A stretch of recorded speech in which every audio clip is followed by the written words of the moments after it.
Hello viewers, welcome to our channel physics Patna से।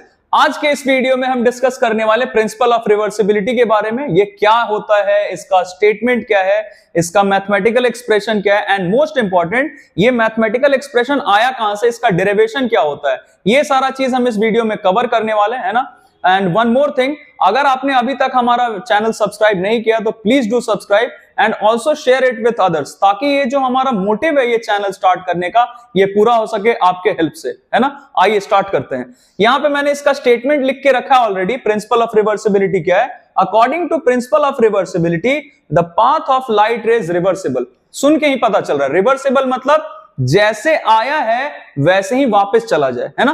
तो आइए देखते हैं इसका रे डायग्राम क्या है। यहां पे मैंने बना के रखा है, ये एरो हमें यहां पे दिख रहा होगा, एरो मार्क्ड है यहां पे।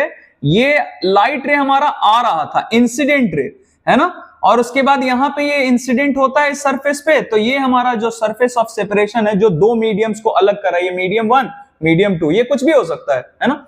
तो यहां से जब ये आ रहा था तो आते वक्त ये मीडियम 1 से मीडियम 2 में आता है, तो obviously there is change in refractive index of the medium, optical density of the medium, है ना। तो इसका पाथ चेंज हो गया, ये जाना चाहिए था ऐसे सीधा, लेकिन ये अपने ओरिजिनल पाथ से इतना डेविएट करके ऐसे आ गया। तो ये है हमारा रिफ्रैक्टेड रे, हमें यहाँ पे एरो बना हुआ दिख रहा होगा, ये हमारा रिफ्रैक्टेड रे, है ना।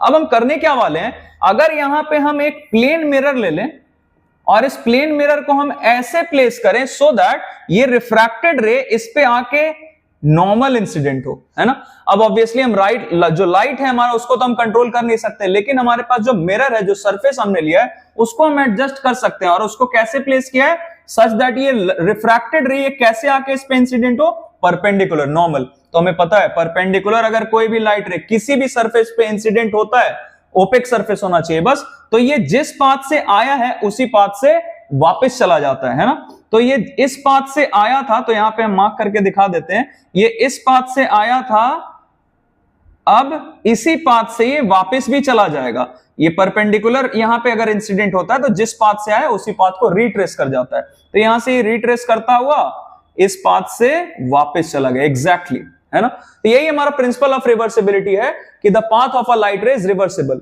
ये मीडियम 1 से मीडियम 2 में आया जिस पाथ से, वैसे ही वापस चला गया मीडियम 2 से मीडियम 1 में, from the same path, tracing the same path, है ना। ये इसका मैथमेटिकल एक्सप्रेशन है, μ21 is equal to the reciprocal of μ12। तो इसका एक एग्जांपल ले लेते हैं, आइए देखते हैं। जैसे refractive index of glass with respect to air हमारे पास गिवन है, दैट इज 1.5। तो अगर हमें refractive index of air with respect to glass निकालना है तो हम क्या करेंगे, हम प्रिंसिपल ऑफ रिवर्सिबिलिटी का यूज कर सकते हैं, that is refractive index of air with respect to glass क्या हो जाएगा, reciprocal of refractive index of glass with respect to air, that is 1/1.5। तो इसे हम अगर सॉल्व करें तो it will come out to be 10/15, मतलब 2/3। तो इट विल बी अप्रोक्सीमेटली 0.67, है ना।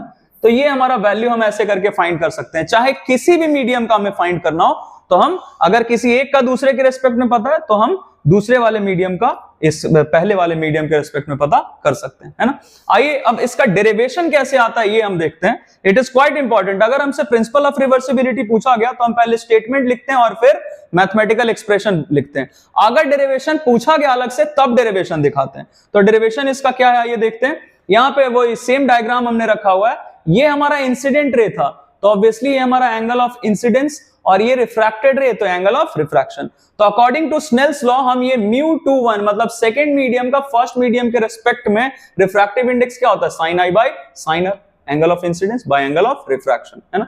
अब जब ये लाइट रे यहां से वापस जा रहा है तो वापस जाते वक्त ये लाइट रे हमारा हो गया इंसिडेंट रे और ये हो गया रिफ्रैक्टेड रे। तो ऑब्वियसली ये जो एंगल बन रहा है ये हमारा बन गया, इसका नाम r जरूर है लेकिन ये बन क्या गया है, अब ये इंसिडेंट रे है तो it must be the angle of incidence, और ये रिफ्रैक्टेड रे है तो it must be the angle of refraction जिसका वैल्यू है i। तो अगर हम refractive index of medium 1 with respect to medium 2 लिखना चाहते हैं तो हम क्या लिखेंगे, sin r that is angle of incidence this time and sin i that is angle of refraction for this time. तो ये हो गया हमारा सेकंड एक्सप्रेशन। अब इन दोनों एक्सप्रेशन को अगर हम मल्टीप्लाई करें तो आप देख सकते हो कि LHS मल्टीप्लाई किया इक्वल RHS, है ना। तो हमें यहां से दिख रहा है μ21 into μ12 equal sine i by sine r into sine r by sine i, दोनों का वैल्यू रख दिया, दे गॉट कैंसल्ड, तो इसका वैल्यू आ जाएगा 1। तो किसी भी एक को हम इधर भेज सकते हैं, तो जैसे μ21 को इधर ही रखा, ये भेज दिया इधर, तो 1 के डिनोमिनेटर में we got μ12, that is refractive index of first medium with respect to second.